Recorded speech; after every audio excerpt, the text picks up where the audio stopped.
Daddy hello daddy అదే దెంగుతున్నా నిన్ను. అరే నిన్ను మామూలు కొట్టాను, కుస్తమాలు కొడతా చెప్తున్నాను. ఇంకోసారి డాడీ అంటే చెప్తున్నా.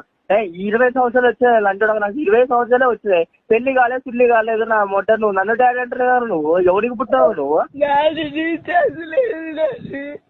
ఏం లేదు? రీఛార్జ్ లేదా? మీ అయ్యని అడుగురా లంచోడుగా. మీ అయ్య పేరేంది బే?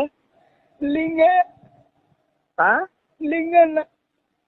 నీ లింగన్న కాదురా హులే. అరే లింగన్న కాదు, నా పేరు బన్నీ. నీ హైదరాబాద్ లో ఉంటా లంచోడగా. అరే అదే తమ్ముడు విను, మంచిగా విను. నేను మీ అయ్యని కాదు, నాది వేరే నంబరు. మీ మామ లంచుడుకు తాగి మీ అయ్య నంబర్ అనుకో నా నంబర్కి చెప్తుండు. మీ అయ్యని కాదు. నాకు అదంతా తెలియదు. ఏంటి?